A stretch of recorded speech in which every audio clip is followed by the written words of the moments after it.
Salut à toutes et à tous. Eh bien, on se retrouve pour une nouvelle vidéo sur Buffalo, alors que vous voyez en ce moment des images de différents rushs que je voulais mettre à la base sur la première vidéo. Malheureusement, j'ai eu des problèmes, on va dire de son, de restauration, etc., etc. Vous auriez pu voir ma fameuse musculature saillante que vous voyez là à l'image un peu plus souvent que ce qu'au final vous avez pu voir pendant la première vidéo. Oui, comme je l'ai dit, en fait, tout simplement, il y a eu des gros problèmes de son, des problèmes de vidéo un peu, on va dire, pas trafiquées, je ne sais plus parler français, vous me pardonnerez, mais je cherche le mot, mais en gros des vidéos qui demandaient un peu de restauration parce que ça ne marchait plus comme ce que j'avais filmé à la base, et je trouvais ça dommageable. J'ai pu en récupérer certaines, donc c'est ce qui va me permettre de vous montrer un flot d'images sur les différents stades. Vous aviez vu les builds dans la première vidéo, mais je vous remontre certains rushs que vous n'aviez pas vus. Et en fin de vidéo, je vais en profiter pour vous montrer un peu le Salem Field côté baseball et le KeyBank Center côté hockey. Comme d'habitude, je parle beaucoup, mes intros sont toujours assez longues, mais je voulais juste vous remercier énormément puisque j'ai vu la très sympathique émulation qu'il y a eu notamment sur Twitter avec pas mal de partages, donc je vous remercierai jamais assez. J'espère que vous n'allez pas partager par pitié en vous disant voilà, il va s'arrêter là et c'est fini. Parce qu'au contraire, moi, ça m'a donné un peu plus de force pour continuer. Donc trêve de bavardage inutile, on va se lancer, on va parler, donc comme je l'avais dit dans la précédente vidéo, on va parler en fait de l'université de Buffalo et des Buffalo Bulls. Donc voilà, c'est parti. Au passage, avant de commencer, si vous entendez un petit bruit de fond, je suis désolé, c'est la clim, Lacey, qui tourne à plein régime en ce moment parce qu'il fait des chaleurs assez extrêmes et très humides. On se croirait dans un pays tropical alors que nous sommes à Washington, d'ici. Bref, on va y aller. On va commencer par parler comme d'habitude du volet histoire. Comment a été créée cette université de Buffalo? Pourquoi? Par qui? Donc voilà, c'est parti, on parle de l'histoire. Eh bien, l'histoire ressemble un peu à l'histoire dont je vous avais parlé dans une précédente vidéo que je vous mets au-dessus là en ce moment concernant VCU à Richmond. En fait, à la base, ça a été une création dans le 19e siècle et en fait, ça a été une création à partir d'un volet médical. Comme je l'avais dit dans la précédente vidéo, il y a souvent des volets médicaux importants, la recherche, le côté médical est très important dans les universités, et là c'est une université également d'État, une université publique, comme VCU, comme je vous l'avais dit auparavant, et du coup on se trouve sur un même principe, un même schéma en fait de création, et ce qui rapporte un peu plus de piment dans cette création, c'est que l'une des personnes, l'un des pères fondateurs entre guillemets de cette université, et vous allez bien comprendre vite fait le jeu de mots, c'est que c'est l'un des présidents des États-Unis. Son nom, puisque c'est pas forcément le plus connu, c'est Millard Fillmore. C'était le 13e président des États-Unis. Il a officié de 1850 à 1853, donc on va dire à peu près une petite décennie avant le fameux Abraham Lincoln, dont je vous mets l'autre lien à la vidéo que j'avais faite à son sujet au-dessus. Vous voyez, je fais beaucoup de pub, je suis devenu très fort au niveau marketing. Donc bref, ce Millard Fillmore, qu'est-ce qu'il a fait? On va en parler très très rapidement. Alors, ce Millard Fillmore, né en janvier 1800, est un pur produit new-yorkais. Il est né et a grandi dans une région qui est très connue de New York. C'est la fameuse région des Finger Lakes. C'est une région en fait qui est réputée comme étant très jolie. D'ailleurs, je vous montre quelques clichés de cette région. Il y a l'université de Syracuse qui est là-bas, donc la ville de Syracuse. Il y a Rochester également qui est là-bas pour vous donner un peu d'insight géographique. Et donc en fait il va devenir très vite une figure politique et on va dire de justice au niveau de Buffalo. Ça va être un avocat, ça va être un politicien. Dès le début des années 30, donc là je parle des années 1830, attention, il va commencer vraiment à rentrer dans la partie politique alors qu'il était encore assez jeune.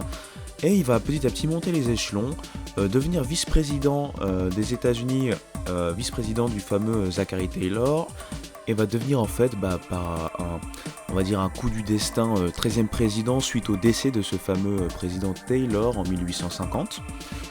Donc voilà pour le petit insight. Ce Millard Fillmore a donc été très attaché en fait à la région de Buffalo, donc la région que ce soit les Finger Lakes ou Buffalo à l'ouest de l'état de New York. Et il va en fait tout simplement en 1846 avec d'autres membres de son groupe commencer en fait les prémices de cette université en créant en fait une université on va dire médicale assez modeste au départ et qui avait en plus un statut d'université d'école privée. C'est en 1962 que cette université va devenir une université d'État. Comprenez par là en fait tout simplement une université publique. Il faut savoir d'ailleurs que du coup Buffalo, comme trois autres de ses on va dire congénères, arbore le pseudonyme SUNY pour State University of New York, donc on parle bien de l'État de New York, au même titre que Albany, Binghamton et Stony Brook. Devenue maintenant l'une des meilleures universités publiques du pays, une université reconnue Air One, c'est une notation en termes de recherche, indiquant justement qu'elle fait partie des meilleures universités dans ce domaine-là, et cela va se ressentir dans le type d'alumni qu'elle possède, donc c'est-à-dire d'anciens universitaires, voilà, qui sont un peu des ambassadeurs, des représentants un peu de cette université, puisqu'il y a eu des lauréats au prix Nobel, des lauréats au prix Pulitzer. Le prix Pulitzer, ce sont donc les prix journalistiques, des gens qui ont été astronautes par exemple, même des Emmy Award winners, des Academy Award winners, ce genre d'alumni qui vous place en fait et qui vous classe une université. Donc voilà, encore une fois, je rentre pas dans des grands détails pour l'histoire. Si vous voulez en savoir plus, je vais vous mettre quelques liens. Et si dorénavant d'aventure, ça vous intéresse vraiment qu'on puisse rentrer dans des sujets vraiment plus profonds en termes d'histoire, de fondation, d'histoire universitaire ou même d'histoire tout court liée à certains États ou certaines villes américaines, n'hésitez pas à me le faire savoir en privé, en commentaire, comme vous le souhaitez, parce que moi c'est vraiment le type de sujet qui m'intéresse fortement à côté du sport. Et transition toute trouvée, puisqu'on va maintenant parler en fait du volet sportif en fait de cette université, avec les fameux Bulls de Buffalo. C'est parti. Alors voilà, les fameux Bulls de Buffalo sont quand même reconnus comme une équipe de première division très importante dans le système en fait tel qu'il est présenté en niveau NCAA. On le sait, ils sont en fait dans la conférence mid-américaine, donc la MAC ou la MAC. Et surtout, il faut savoir que c'est une équipe qui fait partie du plus grand niveau en termes de division et en termes de sous-division du football. Je ne sais pas si vous vous rappelez, une de mes précédentes vidéos, j'expliquais les systèmes de subdivision entre FBS et FCS. Je vous mets le lien tant qu'à faire au-dessus. Eh bien, ils font partie de la FBS, c'est-à-dire donc le niveau le plus important. Et ils ne sont pas dans le Power 5, ils sont par contre dans le Group of 5, donc avec leur conférence mid-américaine. Pour vous donner un tout petit peu d'insight, il faut savoir que les Bulls de Buffalo ont rejoint cette première division qu'assez récemment dans l'histoire universitaire, parce qu'ils sont arrivés en 1998 en première division, et on sent que c'est pas une place forte au final du football universitaire en termes de performance pure. Par contre, c'est une place forte du football en termes de tradition, puisqu'on le sait, comme je vous l'ai dit dans la précédente vidéo, le football à Buffalo c'est vraiment une grosse tradition, on l'a vu avec les Bills, et ça se ressent également au niveau universitaire malgré des résultats qui ne sont pas forcément très convaincants. Et par contre, vous connaissez certainement pour les plus sportifs d'entre vous, l'un de leurs fers de lance qui est actuellement une star NFL, je parle bien sûr de Khalil Mack. Alors que vous le voyez là en image devant le stade, puisque j'avais filmé la devanture du stade avant de rentrer à l'intérieur. Pour ceux qui se rappellent, puisque c'est assez récent, Mack avait été sélectionné en 2014 au pick numéro 5, le pick numéro 5 au total. Et pour ceux qui suivent le foot depuis peu, il faut savoir que c'est un outside linebacker ou un defensive end, ça dépend en fait des schémas défensifs. Et voilà, c'est un des meilleurs joueurs, un des meilleurs plaqueurs, un des meilleurs joueurs tout simplement défensifs de sa génération et de ses, 5 dernières années en NFL. Donc voilà pour vous situer un peu le niveau du joueur. Dans l'autre sport majeur universitaire, le basket, là aussi les Bulls ne sont pas une équipe énormément réputée. C'est une équipe qui a notamment atteint le fameux tournoi national, la March Madness, pour la première fois en 2015, si je dis pas de bêtises. Donc vous voyez, c'est vraiment une équipe qui essaie de se construire petit à petit. Ils sont arrivés là aussi au milieu des années 90 en première division, donc voilà, ça a une histoire assez récente notamment. Ça se ressent d'ailleurs en termes de draft, parce que c'est pas fameux. On peut remonter dans l'histoire pour retrouver un joueur qui a quand même tiré un peu son épingle du jeu sur quelques saisons en NBA, c'était Samuel Troy Pelham.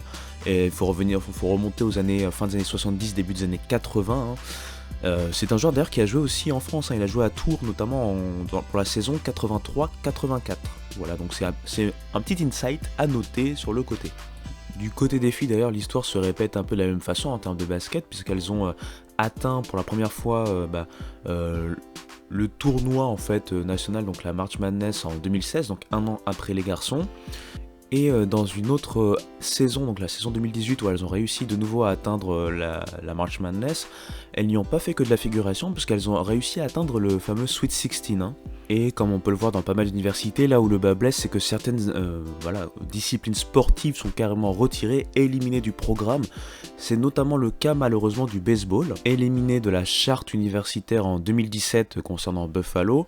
Buffalo qui au niveau justement baseball a plutôt connu des années fastes dans les années notamment 70 avec en tête d'affiche le fameux Joe Eskeff qui a été donc élu au Hall of Fame en fait de son université hein, notamment et donc également de la ville de Buffalo en général. C'est un joueur qui d'ailleurs a été sélectionné par les Montréal Expos en 1980 et qui a au final fait en fait 10 ans d'apparition en MLB pour un IRA quand même assez intéressant, hein, 3,78 en carrière. Associé à ça un record positif puisqu'il finit avec 60 victoires pour 47 défaites. Et il a notamment joué pour les Braves notamment ou encore les Red Sox.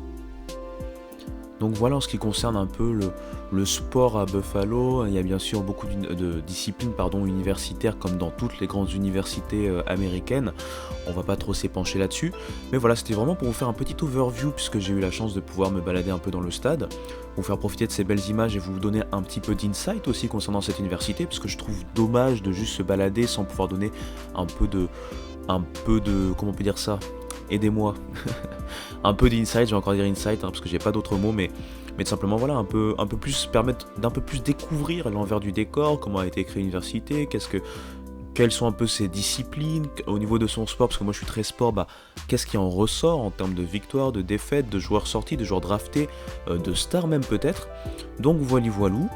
Voilà, c'est une vidéo d'un peu plus de 10 minutes on va dire, j'espère que ça vous a plu, je vous laisse sur des images du fameux Salem Field et du KeyBank Center comme j'ai dit au début de la vidéo, puisque ce sont des rushs que j'ai pu retrouver, ils ne sont pas d'énorme qualité mais ça vous permet un peu de voir proche du downtown Buffalo ce qu'il y a en termes de stade et d'arena.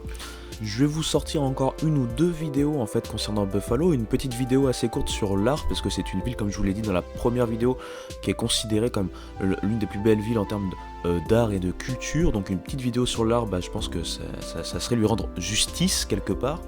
Et pour finir peut-être une petite vidéo juste images et son qui va récupérer les derniers rushs que j'ai pu restaurer et récupérer afin que vous puissiez faire une balade notamment du centre-ville de Buffalo et de ses alentours. Comme d'habitude, mes intros, mes outros sont super longues, j'en suis désolé et je vous dis tout simplement à très bientôt, ciao.